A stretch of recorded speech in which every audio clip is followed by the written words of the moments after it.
अर्ज किया कि वो सहीफा इनकलाब है कि जिसने इंसान के पैदा होने से लेकर मरने तक और मरने से जन्नत जहन्नम जाने तक सब अहकामात को वाज़े कर दिया है।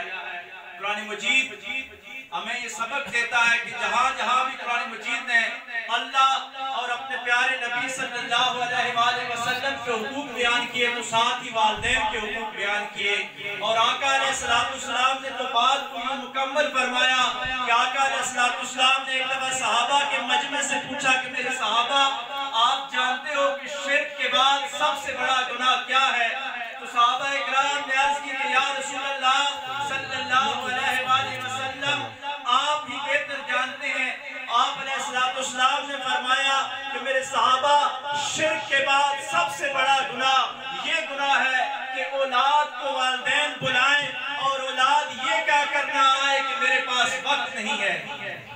आका अलैहिस्सलाम ने फरमाया कि शिर्क के बाद सबसे बड़ा गुनाह यही है। आज मोबाइल टेक्नोलॉजी के दौर में हमारे हाथ हमारे उंगलियां चल रही होती हैं, बूढ़े माँ बाप हमें बुला रहे होते हैं। और फिर याद रखिएगा, ये भी अदब का तकाजा है कि बाज लोग कहते हैं कि हम खाने पीने के लिए उनको बड़ी चीजें देते हैं, पहनने के लिए अच्छे कपड़े देते हैं।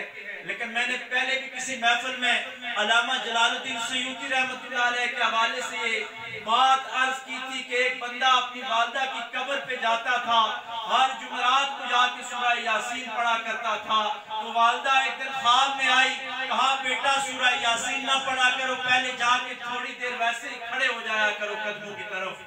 तो उस बेटे ने कहा कि अम्मा जी मेरे पास वक्त नहीं होता, मैं पहले ही बड़ी मसरूफियात से वक्त निकाल के आता हूँ, सूरह यासीन पढ़ता हूँ। तो आपने फरमाया, वालिदा ने कब्र से फरमाया कि बेटा जब सूरह यासीन पढ़ता है तो तुझ पे अनवारात और तजलियात की मुझ पे बारिश होती है। कब्र के अंदर इतने अनवारात गिरते हैं कि मैं तेरा चेहरा भूल जाती हूँ, छुप जाता है।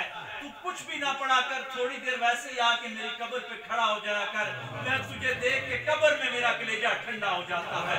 कब्र में जिसके वालिदैन अगर देखने के बेताब होते हैं, हम वालिदैन को खाना पीना अच्छा दे दें, उनके साथ बात न करें, ये आइज इंटरेक्शन जिसको कहते हैं, आंखों के साथ बात करना, उनकी तरफ तवज्जो रखना, मोबाइल